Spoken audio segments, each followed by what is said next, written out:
मनोज जरांगे पाटील यांच्या स्वागतासाठी मंगळवारी काढण्यात आलेल्या रॅलीमुळे शहरात अनेक मार्गांवर वाहतुकीची कोंडी झाली. खारेगाव टोलनाका, माझिवडा, नितीन कंपनी आणि घोडबंदर भागात वाहतूक कोंडी होऊन त्याचा फटका सकाळी कामावर निघालेल्या नोकरदार वर्गाला बसला. वाहन चालकांना अवघ्या 15 मिनिटांचं अंतर पार करण्यासाठी पाऊण तासाचा कालावधी लागत होता. दुपारी अवजड वाहतूक सुरू होताच कोंडीमध्ये आणखीनच वाढ झाली. ठाणे शहरात आज सकाळी मनोज जरांगे पाटील यांच्या सभेचं आयोजन करण्यात आलं होतं. या सभेपूर्वी जरांगे यांच्या स्वागतासाठी रॅली काढण्यात आली. खारेगाव टोलनाका, माझिवडा उड्डाणपूल, नितीन कंपनी मार्गे, पाचपाकाडी येथून राममारुती रोड, तलावपाळी मार्गे गडकरी रंगायतन अशी ही रॅली काढण्यात आली. या रॅलीमुळे वाहतुकीची कोंडी होऊ नये म्हणून पोलिसांनी वाहतूक मार्गात बदलही लागू केले होते. तरी देखील या रॅलीच्या कालावधीत शहरात कोंडी झाली. माझिवडा ते कापूरवाडी, साकेत पूल, गोकुळनगरपर्यंत वाहतुकीची कोंडी झाली होती. त्यानंतर पूर्व द्रुतगती महामार्ग येथील नितीन कंपनी भागातून दुचाकी रॅली नितीन कंपनी पाचपाकाडी येथे आली. त्यामुळे नितीन कंपनी ते ज्ञानेश्वर नगर महापालिका मुख्यालय परिसरात कोंडी झाली. तसंच घोडबंदर मार्गावरही वाहतुकीची कोंडी झाली. ठाणे शहरात टेंभी नाका, राममारुती रोड, गडकरी रंगायतन परिसरात रस्ते बंद करण्यात आले होते. या बदलामुळे नागरिकांचे मात्र हाल झाले. बाजारपेठ परिसरातही कोंडी झाली. अरुंद रस्त्याने वाहतूक बदलामुळे या कोंडीत आणखीनच भर पडली.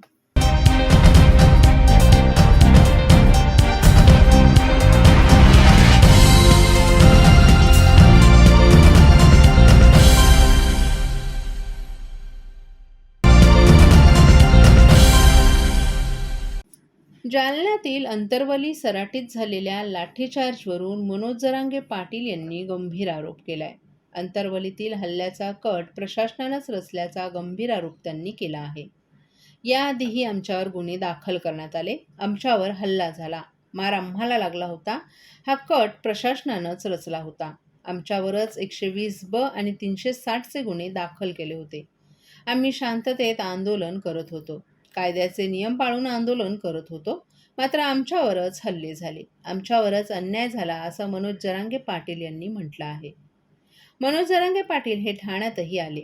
मुख्यमंत्री एकनाथ शिंदे यांच्या बालेकिल्ल्यात मनोज जरांगे पाटील यांनी रोड शो केला. त्यानंतर एका सभेला त्यांनी संबोधित केलं. त्यानंतर त्यांनी पत्रकार परिषद घेऊन मीडियाशी संवाद साधला. अंतरवली सराटीतील हल्ल्याप्रकरणी ज्यांना निलंबित केलं त्यांना थोड्या दिवसांसाठी निलंबित केल्याची माहिती मिळते. त्यांना जास्तीच्या पोस्टिंग देऊन रुजू करण्यात आले. सरकारला जनतेनं गादीवर बसवले की अधिकाऱ्यांनी? तुम्हाला कोण महत्त्वाचं आहे? तुम्ही अधिकाऱ्यांना सांभाळत आहात. सरकारनं भूमिका स्पष्ट केली पाहिजे अशी मागणीही मनोज जरांगे पाटील यांनी केली आहे.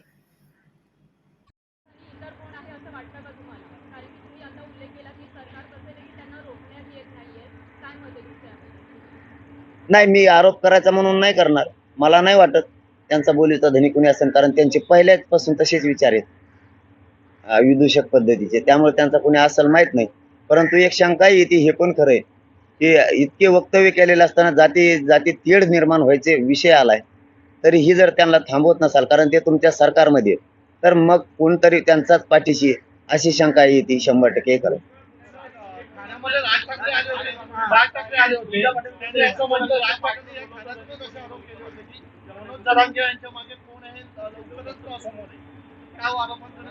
ते आमचं आहे, तेच मत. लवकर शोधून आणा. तुमचे जास्त ओळखी आहेत, माझ्या जरा कमी आहेत. तुम्हाला शोधू शकतो तो माणूस कोण आहे ती. आम्हाला फक्त त्याचं नाव सांगा, आमच्या मागं कोण आहे. आम्हीच त्याला नीट करतो, कारण आमच्या मागं एकच आहे, मराठा समाज. ते आम्हाला माहिती. कारण काय असतं, दुसऱ्यांनी जर माणसाला शिकवलं तर त्याला बोलता येत नाही, आणि त्याला जेवढं सांगितलं तेवढंच बोलतो. आम्ही आमच्या समाजाच्या मनातल्या वेदना मांडतो, त्यामुळे आम्हाला कोणालाच रोखता येत नाही. याच्या अगोदर आमच्यावर असे आरोप झाले होते एकदा की विरोध्यांनी आम्हाला बसवलं.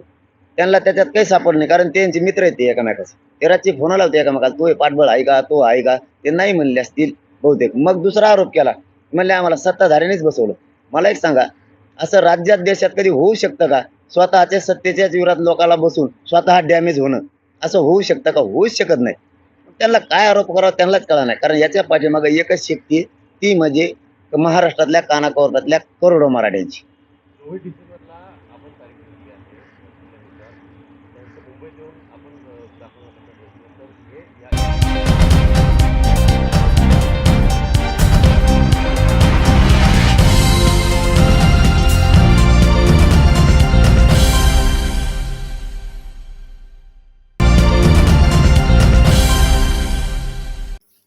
मराठा कुणबी मराठा जातीचं जात प्रमाणपत्र पात्र व्यक्तींना देण्याबाबतची कार्यपद्धती विहित करण्यासाठी गठीत समितीचे अध्यक्ष न्यायमूर्ती संदीप शिंदे यांच्या नेतृत्वाखालील समिती गठीत करण्यात आली आहे.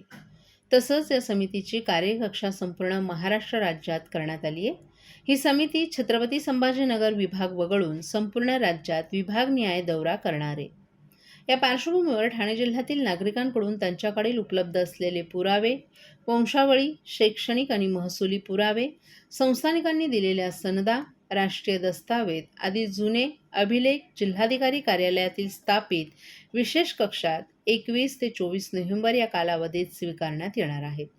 तरी जिल्ह्यातील नागरिकांनी यांची नोंद घ्यावी. तसंच या संदर्भात कुणबी मराठा विशेष कक्ष, अभिलेख कक्ष, तळमजला, जिल्हाधिकारी कार्यालय ठाणे येथे नायब तहसीलदार विठ्ठल देवराव दळवी यांच्याशी संपर्क साधावा असं आवाहन जिल्हाधिकारी कार्यालयाकडून करण्यात आले.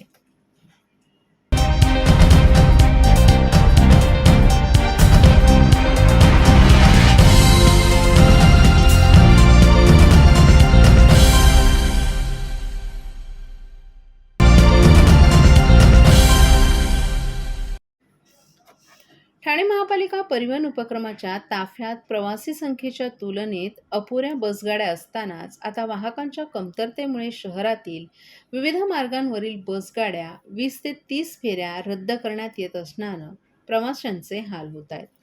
अनेक वाहनांना प्रशासकीय कामासाठी झुंपण्यात आलं असून यामुळे वाहकांचा तुटवडा निर्माण झालाय. यामुळे अर्धा ते पाऊण तासानं बसगाड्या उपलब्ध होत असल्यानं प्रवाशांना थांब्यांवर बसची वाट पाहत ताटकळत उभं राहावं लागतंय. अनेक जण शेअरिंग रिक्षांचा पर्याय निवडत असल्यानं त्यांच्या खिशाला कात्री लागते. या वृत्तास परिवहन व्यवस्थापक भालचंद्र बेहेरे यांनीही दुजोरा दिलाय. ठाणे महानगरपालिकेनं परिवहन उपक्रमाच्या माध्यमातून शहरात सार्वजनिक वाहतुकीचा पर्याय उपलब्ध करून दिलाय. शहरातील विविध मार्गांवर TMTच्या बसगाड्या चालवण्यात येतात. प्रवासी संख्येच्या तुलनेत मात्र बसगाड्यांची संख्या पुरेशी नसल्यामुळे बसगाड्यांची संख्या वाढवण्यावर परिवहन प्रशासनाकडून भर देण्यात येत आहे. आधीच अपुऱ्या बसगाड्यांमुळे प्रवाशांचे हाल होत असतानाच त्यात आता वाहकांच्या कमतरतेमुळे भर पडली आहे. परिवहन उपक्रमामध्ये 952 वाहक कार्यरत आहेत. त्यामध्ये 621 कायमस्वरूपी वाहक आहेत. उर्वरित कंत्राटी वाहक आहेत. यामध्ये 206 पुरुष आणि 125 महिलांचा समावेश आहे.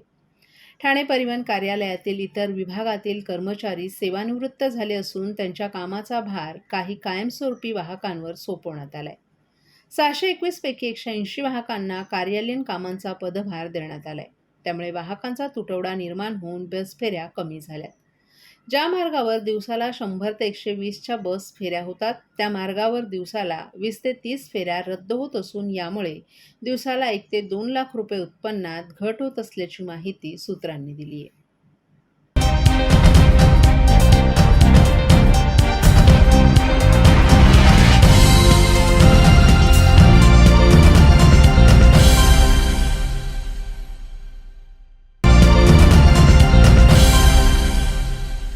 गेल्या अनेक वर्षांपासून जिजाऊ शैक्षणिक आणि सामाजिक संस्था दिवाळीनिमित्त महिला भगिनींचा मानसन्मान करत आहे. शहराच्या जडणघडणीत त्यांचा मोलाचा वाटा आहे. अशा ठाणे शहर वाहतूक विभागातील महिला भगिनींचा कृतज्ञतेचा भाऊबीज सोहळा जिजाऊ शैक्षणिक आणि सामाजिक संस्थेच्या वतीनं ठाण्यातील 3 हात नाका येथे स्थित असणाऱ्या वाहतूक विभाग कार्यालयात आयोजित करण्यात आला होता. यावेळी ठाणे शहर वाहतूक विभागातील 100हून अधिक महिला कर्मचारी उपस्थित होत्या. दरम्यान या सर्वांसोबत जिजाऊ शैक्षणिक सामाजिक संस्थेनं भाऊबीज साजरी करत सर्व महिला भगिनींना पैठणी साडी भेट देत अनेक भेटवस्तू दिल्या. जिजाऊ शैक्षणिक सामाजिक संस्था ही नेहमीच महिलांना पुढे जाण्याकरिता प्रोत्साहन करत असते. तसंच नेहमीच महिलांच्या पाठीशी ठामपणे उभी असते, असं यावेळी संस्थेचे संस्थापक अध्यक्ष निलेश सांबरे यांनी सांगितलं. इतकंच नव्हे तर शहरात फिरत असताना अनेकदा आपल्याला जिजाऊचे कार्यक्रम आणि काही समाजोपयोगी उपक्रमांचे बॅनरही झळकताना दिसून आले. परंतु आज हा प्रथमच योग या कार्यक्रमाच्या माध्यमातून जिजाऊसोबत भेटण्याचा आला, असं यावेळी ठाणे शहर वाहतूक विभागाचे उपायुक्त विनयकुमार राठोड यांनी सांगितलं. या प्रसंगी जिजाऊ शैक्षणिक सामाजिक संस्थेचे अध्यक्ष निलेश सांबरे, वाहतूक शाखेचे पोलीस उपायुक्त डॉक्टर विनयकुमार राठोड, सहाय्यक पोलीस आयुक्त कवयित्री गावित, एसीपी ममता डिसूजा, माजी महिला जिल्हाध्यक्ष सिंधुदुर्ग संदेश सावंत, जिजाऊ कामगार नेते महेंद्र ठाकरे, युवा उद्योजक धीरज सांबरे यांच्यासह अनेक महिला पोलीस अधिकारी आणि कर्मचारी यावेळी उपस्थित होते. अशा विविध ठिकाणी करण्यात येतं. तर सुमारे अशा एकंदरीत किती महिलांचा यंदाच्या वर्षी भाऊबीजचा कार्यक्रम पार पडला? ठाणे आणि पालघर जिल्ह्यातील सर्वच जवळजवळ आशाताई, अंगणवाडी सेविका, महिला पोलीस ताई, त्याचबरोबर नर्सेस ताई यांची भाऊबीज करण्याचा कार्यक्रम करण्यात आला. अगदी तलासरी जव्हारपासनं काल परवा मुरबाडपर्यंत पोहोचले होते. आज ठाण्यात महिला ताईंचा जलाव 23 तारखेला समारोपाचा कार्यक्रम आहे. किमान 35,000 भगिनींना जिजाऊतर्फे भाऊबीज केली जाते. आणि यावर्षी आम्ही नवीन संकल्प केला का आता नातं आपलं जुनं झालेलं आहे, सख्या भावापलीकडचं नातं आपलं केलेलं आहे. प्रत्येकीने ताईने आणि दादाने आम्ही एक स्वप्न बघितलेलं आहे का प्रशासनामध्ये आपली लोकं गेली पाहिजेत. त्यासाठी आपल्याला आपल्या कुटुंबाची तर काळजी घ्यायचीच आहे, आपल्या कुटुंबातील विद्यार्थ्यांना तर शिक्षण द्यायचंच आहे. पण प्रत्येकाने एक विद्यार्थी तरी समाजातील त्यांच्या कार्यक्षेत्रातील ज्याची परिस्थिती गरीब आहे, ज्याला दिशा नाही, त्याला देण्याचं काम आम्ही करणार आहोत. आणि दरवर्षी जर एक विद्यार्थी घडवण्याचं काम केलं तर नक्कीच समाजामध्ये एक आमचं नातं जे आहे त्याची इतिहासामध्ये नोंद होईल. भाऊ बहिणीचे नातं जरी कोविड काळात सुरू झालं तर समाज पुढे जाईल, शिक्षणाने पुढे जाईल, त्या दृष्टीने काम सुरू होणार आहे. त्याचबरोबर आरोग्याबाबतही आम्ही शपथच एक घेतलेली आहे प्रत्येक तालुक्यामध्ये का आपल्याला कुठलाच रुग्ण की ज्याच्याकडे पैसे नाही आहेत म्हणून त्यांनी घरी राहून मरण पावता कामा नये. तो समाजाचाच आपला एक भाग आहे. जिथे बहिणींना अडचण पडेल तिथे 12 महिने 24 तास त्यांनी सांगतील त्यावेळेस जिजाऊची मदत ॲम्ब्युलन्स तिथे हजर होईल आणि आपल्याला आपला माणूस वाचवायचा आहे. सरकारला सरकारचं काम करू दे, परंतु आपणही देशाचे नागरिक आहोत. त्या दृष्टीने आपल्याला आपला भाऊ, आपली बहीण, आपलं लहान बच्चू याला वाचवण्यासाठी आम्ही संकल्प केलेला आहे.